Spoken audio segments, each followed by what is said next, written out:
Alors pour installer le sondeur, on part pas de nulle part. On a évidemment mon support RAM qui est resté là. Il va suffire juste d'adapter le support du sondeur. Il y a tout un tas de branchements qui sont restés en l'état, y compris des fusibles. Donc il va falloir retrouver à qui appartient quoi. Et puis à l'arrière, j'ai quand même gardé mon antenne déportée du 1198 parce que je trouvais que c'était important d'avoir une antenne extérieure, non pas l'antenne intégrée, même si elle est excellente. Mais ça me permet surtout d'avoir mon antenne au-dessus de ma sonde. Et justement, au niveau de la sonde, on a gardé le support d'étrier. C'était aussi celui du 1198, donc c'était il y a quelques années. On l'a pas mal modifié pour pouvoir mettre d'autres sondes dessus. Donc on va voir avec Jérémy ce qu'on peut faire pour que ça s'adapte quand même. Donc, si on se reporte à la documentation technique qui est livrée donc avec les sondeurs, alors certes c'est en anglais, mais je pense qu'il n'y a pas besoin d'être vraiment bilingue pour pouvoir s'apercevoir que sur LX8, 9, 10, il est recommandé des fusibles de 4 A et sur LX12 des fusibles de 5 A. Donc avec notre fusible de 15 ampères, on n'est pas bon.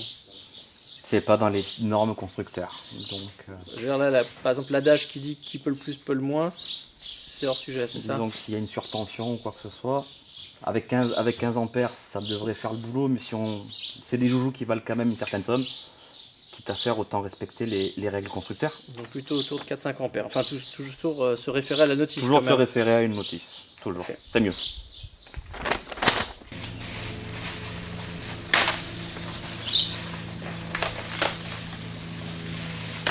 Alors tu m'as dit que tu avais déjà vu des mecs monter une sonde à l'envers. Sur les anciennes versions de sonde en side, effectivement, l'étrier justement, sur les anciennes, l'étrier, la façon dont il mettait, le sondeur on a déjà vu, je sais pas comment il se débrouillait, mais le montage était pas bon parce que l'étrier du sondeur était à l'envers. Donc bon, aujourd'hui ça va, c'est quelque chose qui va très très bien. Donc on peut absolument pas se tromper parce qu'on a une plaque qui est déjà pré-percée. Donc il suffit tout simplement de faire superposer les trous et de venir tout simplement visser toute la visserie Humminbird qui est livrée avec pour pouvoir faire tenir la sonde à ce socle là. C'est quoi la conséquence d'une sonde à l'envers?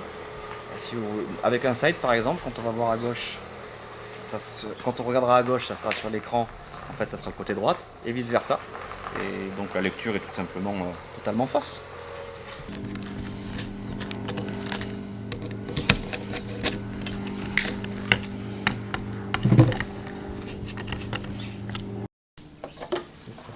Vous l'avez tordu l'étrier? Bah évidemment. Ah ouais, c'est évidemment. Ouais, parce que je t'explique. En fait, ça c'était le premier support de sonde qu'on avait. Et comme toi, c'est une grosse opération de percer la coque et tout ça. Et ben depuis le 1198, on passe notre temps à le modifier pour essayer que ça tienne. Alors juste avant, on avait un Solix. Ouais. Donc on a élargi les trous et écarté le support. Mais en fait, à la base, c'est plutôt un support de Helix. Donc je pense qu'on devrait retrouver nos petits, tu vois. Normalement, ça devrait être bon, effectivement. Mais ça prouve que tant qu'on reste chez Humminbird, avec les mêmes pièces, un tout petit peu de bricolage. Si avec Manu on y est arrivé, je pense que ça doit être bon pour tout le monde. On peut changer de sondeur assez facilement. Assez rapidement et assez facilement, effectivement. Maintenant, il y a une petite astuce qui est pas mal aussi. J'ai beaucoup de gens, moi, qui me posent la question s'il n'existerait pas un système que l'on puisse fixer à la coque pour pouvoir directement, du moins fixer sans perçage, pour pouvoir justement installer la sonde. Un truc genre avec une colle spéciale? Voilà, tout à fait. Il existe un produit sur le marché qui est une plaque en téflon que l'on vient directement coller donc, avec de la colle bicomposante. C'est un kit complet. On vient effectuer une opération de ponçage sur cette plaque-là. Et après, on vient la coller directement. Et on laisse agir. Donc, on laisse coller pendant de tête, je crois que c'est quasiment 24 heures. Et donc, cela permet tout simplement d'installer tout l'étrier complet sur cette plaque en téflon et ça évite de faire des trous dans la coque. Alors maintenant, après les trous dans la coque, c'est pas le bout du monde, mais il y a des gens, déjà un, c'est pas donné à n'importe qui, et quoique si c'est fait intelligemment, normalement il n'y a pas de raison, mais j'arrive à comprendre aussi qu'il y a des gens qui ne veulent pas du tout faire de trous dans leur coque, et donc du coup ce système-là est un très bon système pour pouvoir justement avoir une sonde qui reste collée et qui ne bouge pas dans le temps. Et ça, c'est vraiment très très bien pour pouvoir justement faire cette chose-là. pendant que je te tiens, est-ce qu'il y a des choses à savoir sur la manière de positionner sa sonde par rapport, je sais pas, aux turbulences du Tout à moteur, fait. par rapport à la ligne de flottaison, l'angle? Tout à fait. Alors, Moi aussi, j'ai mal aux jambes. c'est pas toujours une valeur sûre. Des fois, ça peut nous arriver de mettre un bateau à l'eau quand on a réglé la sonde. On pense avoir réglé la sonde à peu près correctement. Et on va se retrouver avec soit des turbulences, donc sur le sondeur avec des parasites. Quand Ouais, on ça va, se manifeste très bien, on ça n'arrive se pas à manifeste très régler, bien, on c'est n'arrive pas à régler, on impossible à n'arrive à gérer. rien faire. On va aussi se retrouver avec un jet d'eau, très souvent aussi, ça peut arriver. Ouais. Alors, quand la sonde va être trop haute, effectivement, ça va faire des turbulences et donc du coup, on va perdre déjà la profondeur Ouais. à vitesse, moyenne vitesse. Ouais, la plupart des bateaux qu'on voit sur l'eau, mais le nôtre y compris, arrivé à 7 km/h, ça devient très Ouais. difficile de sonder correctement. Donc, déjà, il y a une histoire de réglage de hauteur, effectivement. La première des choses, c'est que quand de base, hein, je dis bien de base, après il faut affiner quand on fait des essais. Hein. La sonde directement, si elle est réglée trop basse, sur l'étrier, vous avez des lumières sur l'étrier. Ouais. Si vous mettez donc le sondeur trop bas, la sonde, enfin du moins pardon, la sonde trop basse, le sondeur, oh, putain je vais y arriver, j'y arrive pas. J'adore, c'est pas J'y arrive toujours pas. moi. On reprend. On y arrive. Le problème qui se passe, c'est que quand vous avez votre sonde qui est positionnée trop basse, celle-ci va avoir tendance à faire une gerbe. On le voit Effectivement, c'est vrai. souvent sur les bateaux, quand on navigue, ça fait comme un jet, comme les jet Exact. skis. Donc, je vous conseillerais de la remonter un petit peu. Ouais. Alors après, c'est pas toujours une valeur sûre. Déjà, l'inclinaison, c'est une chose, c'est-à-dire qu'on évite de l'avoir trop haute. Ouais. Le mieux, c'est de l'avoir minimum à l'horizontale, voire, dans la mesure du possible, légèrement penchée. C'est-à-dire que mieux vaut qu'elle soit trop inclinée que trop Alors, faut redressée. pas qu'elle soit trop inclinée. Ouais. Mais par contre, c'est-à-dire que dans Mais le l'acceptation... pire, c'est de relever, quoi. Ah oui, faut pas. Par rapport à ça, après vous avez la largeur. Faut pas que ça soit trop près du moteur, Ouais. parce que sinon ça va aussi. Ah, donc c'est l'espacement par rapport au moteur en termes de largeur qui Tout compte. à fait. D'accord. Voilà. Donc pas trop près, notamment ici par exemple. Je sais pas si on le verrait bien sur l'écran, mais ici trop près vers le bouchon de nable, ça irait pas du tout. Trop large, ça irait pas non plus. Faut trouver un juste milieu. Voilà. Alors sur chaque bateau, c'est bien sûr c'est un montage qui est différent. Ouais. C'est vrai qu'il faut avoir un minimum d'habitude par rapport à ça, donc c'est une chose qui est relativement Toi, par exemple, à force de voir des trackers, tu sais à peu près. à peu près sur Là, chaque tu penses bateau. que c'est à peu près. On n'est pas trop mal. Ouais. C'est vrai que l'idéal après, on affine toujours en faisant des essais. Tu l'aurais mis un petit peu plus haut, peut-être. toi. Peut-être, pourquoi pas, parce que là, quand je prends dessous avec ma Mais main, effectivement, à une certaine vitesse, ça fait une germe. c'est ça. Ouais. Donc quand c'est ça, c'est que c'est trop bas. Ok. Après, des fois, quelques millimètres près, Ça de change remonter, ça peut changer tout, effectivement. L'idéal, ça serait de le fixer, mais pas trop, pouvoir faire quelques essais sur l'eau à chaque fois et tout. C'est mais du temps à pas passer. évident, ouais. C'est du temps à passer pour essayer de trouver le meilleur compromis qui permette de pouvoir sonder, ou moins d'avoir l'indicatif profondeur Ouais. à une vitesse assez soutenue. Voilà, au Ce minimum. qui serait charitable, c'est que pour les gars qui ont des bateaux, ils vont sur le forum Navicom après et ils indiquent voilà, moi j'ai tel modèle et j'ai trouvé que le positionnement idéal de la sonde c'est tel endroit par rapport au moteur, machin. Ça serait sympa. Après, ça se joue au centimètre près. Hein. C'est pas comme de donner un spot hein, non plus, les gars. Faut pas- Voilà. Ouais, non, mais. Ouais. Donc, ok. Ok. Autre chose qu'il faut savoir d'important peut-être. Non. Non, après. Après c'est des réglages en c'est réalité. vraiment c'est de passer du temps. Nous, on a déjà eu le cas où sur certains bateaux qu'on ne connaissait pas, moi personnellement, je me suis déjà vu péter les plombs à passer, sortir le bateau de l'eau 6 ou 7 fois de l'eau et de régler au centimètre, pour à la fin réussir à arriver à quelque chose qui est convenable. Ouais. Voilà. Sur Il y a des certaines. coques de bateaux plus difficiles. Il y a que des d'autres. coques de bateaux qui sont plus difficiles que d'autres. Des fois, on a des bateaux qui ont des steps dessous, ce Ouais. qu'on appelle, donc c'est virures, c'est Putain, rainures. paye ta galère. Des fois, ça peut être embêtant, ça peut être gênant. C'est pas une science exacte. C'est une théorie et après, il faut passer du temps à affiner pour essayer de trouver le meilleur ratio. Voilà.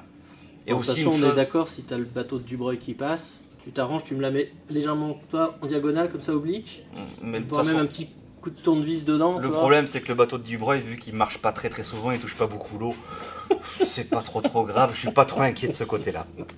Voilà. Donc voilà. Et si une dernière chose qui est logique, ça va de soi, tous les trous que l'on perce, bien sûr, on les bouche avec du Sikaflex, notamment du silicone, Ouais. parce que c'est ce qui fait l'étanchéité de la coque, hein, ni plus ni moins. Hein. Donc percer un trou, c'est bien, mais chaque trou percé C'est doit pour ça être qu'on n'y a pas touché. au moins pour les vis de sonde, doit être au minimum bouché avec du silicone marin. Ah, mais je vois qu'il y a encore des passants de sangle là. Voilà, Génial. ça c'est super, on va pouvoir s'en resservir pour pouvoir justement remonter le fil de la sonde et comme ça on est tout bon. Génial. Merci Ouais, Jérémy. je t'en prie. Ça fait mal aux jambes cette séquence. Mal aux jambes, ouais. Super. Bah, j'ai fini. Je vais coucher. Là on a fait passer le fil de sonde. Enfin il est en train de préparer le fil de sonde. Jérémy, tu as monsieur le photo pour le bateau de monsieur Avantage, qui a aucun document, il ne peut pas le voir. Donc quand vous remontez la sonde, bien penser à remettre du Sika sur tous les trous. Pas que sur la sonde, mais aussi sur les trous qui permettent de tenir le fil. Des entrées d'eau peuvent apparaître et forcément avoir de l'eau dans son bateau n'est pas forcément très bon. Donc vous pouvez installer ça, mettre votre vis et après vous prenez votre Sika.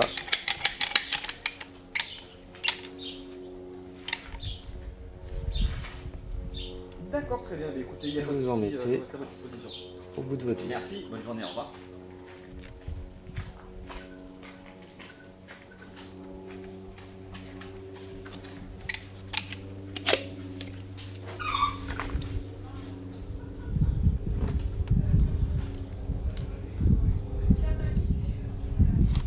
Bien laisser un petit peu de mou au début ici pour pas que ça lui tire trop dessus non plus.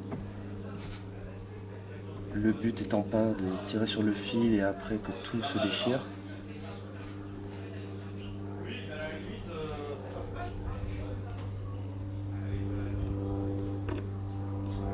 Et après, visser et le Sika s'insérera dans le pas de vis et votre étanchéité sera faite. Alors le support RAM, c'est le truc le plus pratique que je connaisse. Déjà, parce que ça me permet d'avoir un seul sondeur au lieu de deux. Je suis un peu radin. Ça permet d'orienter le sondeur dans tous les sens dans le bateau. Quand il y a des vagues, que ça tape, faut serrer plus fort. Et donc on voit en fait, c'est une grosse molette comme ça, une grosse rotule qui peut bouger vraiment dans tous les sens. Puis dessus, sur le dessus de cette rotule, c'est vraiment comme un genou, eh bien il y a une plaque qui est percée de plein de trous, qui permet en théorie de s'adapter sur plein de supports de sondeur. Évidemment le jeu, parce que support de sondeur, vous voyez, il y a beaucoup moins de trous dedans, c'est d'arriver à les faire matcher ensemble. Et là, verdict? On est mal. On est vraiment mal. Alors qu'est-ce qu'on fait dans ce cas-là? Ah oui, effectivement. Putain, c'est con. Ah si, non, ouais, j'en ai deux, mais du même côté, c'est pas pratique. Non. Ouais. Ah ouais, effectivement. Ah, puis là, les lois de la physique sont formelles, comme c'est symétrique. Bien. À vous de jouer. On va adapter.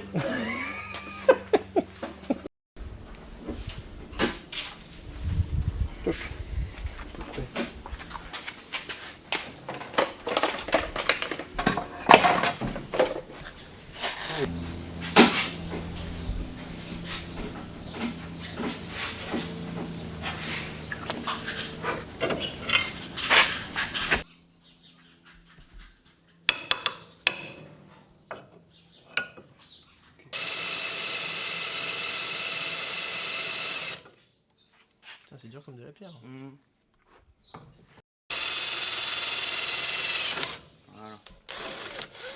Le but du jeu, c'est d'avoir l'étrier, le support qui permette justement de pouvoir bien maintenir l'étrier. Le sondeur quand même est assez gros, donc ça fait relativement assez de poids. Donc 4 vis de fixation, comme il va bien. Et à partir de là, après on est paré par tout temps. Il n'y a plus qu'à. Alors en fait, on a 3 câbles à brancher à l'arrière du sondeur. Donc il y a la petite prise Minibird là qui est bien pratique. Alors il y a de l'alimentation, Effectivement. il y a la sonde, mais il y a aussi mon antenne que j'ai gardée pour continuer à avoir une antenne déportée qui se trouve à la verticale au-dessus de la sonde. Donc il suffit juste, je pense, de faire passer les fils sous la console, les réunir dans la prise Nalicom. Tout à fait. Et puis c'est parti, c'est Voilà. ça. Alors c'est vrai qu'après ces sondeurs-là, ils ont une antenne intégrée d'office.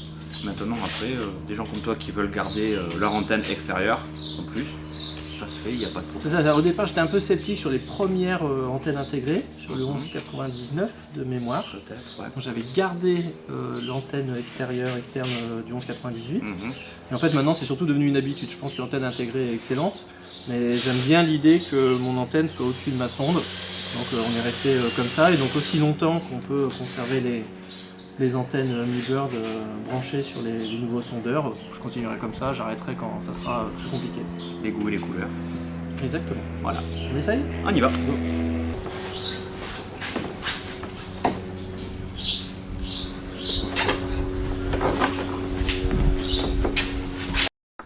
Là on est bon. Attends, allez là. Allez, tu fais prendre toutes les vis que tu veux, ça marchera pas. C'est le support qui est complètement... Allez, à force de vibrer. Ah, c'est celui-là. Pas enfoncer. Il n'y a plus de matière. Quand il n'y a plus de matière... Ah ben il n'y a plus d'espoir.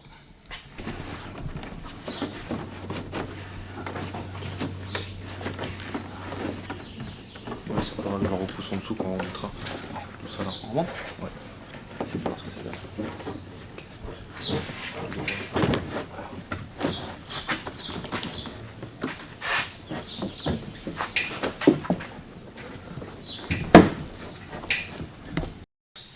Je crois qu'il y a une deuxième vis qui arrive. Ça prend. Ça qui va pas prendre.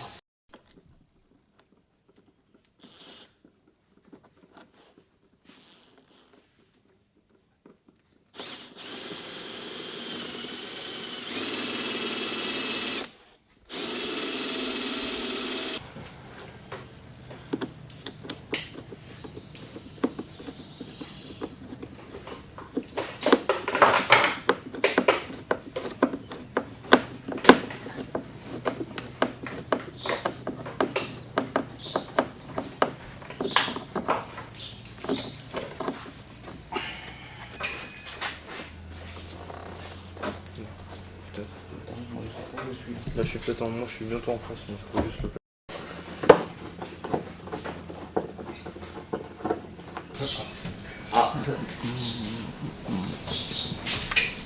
Je t'ai entendu. C'est bien.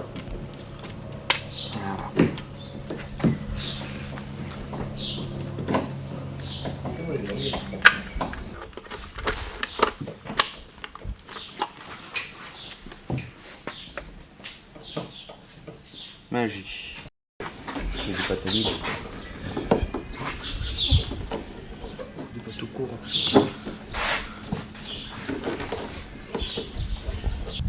Bon Jérém, merci. Merci pour cette journée. Moi j'ai appris plein de choses sur l'installation des sondeurs et des moteurs. Je pense que quand on le fera nous-mêmes la prochaine fois avec Manu, ça sera plus simple. Ouais. On conseille évidemment, surtout si c'est la première fois, de le faire faire par un professionnel, typiquement Jérémy. Et surtout un dernier mot sur ton activité. Alors ici on est sur le fameux lac de Parentis, qui est hyper célèbre depuis quelques années, parce que population de brochets grandissante, parce que basse nation, parce que lac Parce que basse plein qui de choses. revient. Plan d'eau idéal pour le nautisme. Donc je rappelle que là on est sur un plan d'eau qui se trouve dans les Landes, pas confondre avec le lac Nord, le lac de Sanguinet-Cazaux qui est à cheval sur la Gironde et les Landes. Donc là c'est typiquement celui qu'on appelle habituellement le lac de Biscarrosse, mais qui est sur les communes de Biscarrosse, de Parentis, de Sainte-Eulalie et donc de Gast. Ouais. Simplement ce que je voudrais dire, bon, si on est venu ici c'est pas par hasard, c'est parce que c'est devenu un peu le hotspot du coin. On vient ici parce qu'il y a du matos de pêche, parce qu'on a affaire à un pêcheur. Et puis dernièrement, parce que tu es devenu aussi distributeur, point de vente pour une nouvelle marque de bateaux, tu peux nous en dire deux mots? Oui, tout à fait. Donc, depuis quelques années, pour pallier à la demande justement des pêcheurs qui sont sur le lac, les gens avaient besoin de s'équiper donc effectivement en matériel de pêche, mais aussi donc des bateaux, et notamment des bateaux qui permettent d'affronter nos grands lacs et qui soient vraiment équipés et adaptés pour la pêche. Donc pour pallier à ça, nous allons rentrer très prochainement en gamme donc la marque Kimpel, qui sont des bateaux de 4,35 m jusqu'à à peu près 5 mètres, on va dire, qui sont relativement assez bas sur l'eau, notamment des bateaux qui sont très utiles pour des gens qui vont pêcher le black bass. Ouais, très typé basse. Très typé basse, voilà. Et dans une autre gamme, on va rentrer donc des wallets, des purs wallets, qui sont de la marque Volzenka.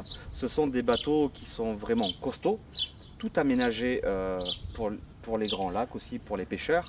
Et là, on est vraiment sur du deep V, sur des bateaux qui sont vraiment solides, qui vont pareil de 4,70 m jusqu'à 5,50 m, que l'on peut motoriser avec jusqu'à 175 chevaux pour les plus gros modèles.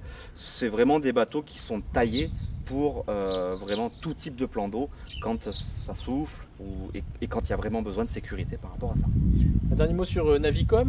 Bon, moi je suis sponsorisé Navicom, toi tu es un revendeur Navicom. Et alors ta particularité c'est que c'est Navicom et point barre, rien d'autre. Tu peux nous expliquer pourquoi ce parti pris? Alors, moi ici ça fait 15 ans que je suis à la Gastonautique, que je tiens ce magasin. J'ai toujours été avec Navicom depuis le début. Donc la fidélité envers eux en fin de compte c'est... On s'entend bien, c'est une équipe Navicom avant tout quand il y a besoin, nous professionnels, moi professionnel quand j'ai besoin d'un renseignement technique, il suffit de téléphoner, j'ai pas besoin d'appeler 25 fois, j'ai un interlocuteur qui est précis et clair. Au fil du temps et des années, les relations se font avec ces gens-là et donc du coup, ils ont ma confiance et j'ai leur confiance aussi et c'est pour ça que je joue le jeu réellement. On a travaillé la marque Navicom, on connaît les produits, alors on n'est pas les meilleurs du monde effectivement, mais quand on a besoin d'un renseignement technique, si moi je ne l'ai pas, ils sont là pour me suppléer. Et ça se ressent sur et le ça se service. ressent sur le reste, sur le évidemment. service. Donc en fin de compte, on ne change pas une équipe qui gagne. Voilà pourquoi je reste fidèle à la marque. Bon, merci Jérém. Au et plaisir. Puis, merci pour la visserie neuve là où ça a branlé un petit peu. Voilà, À à bientôt bientôt. pour un autre Merci. tuto. Au revoir.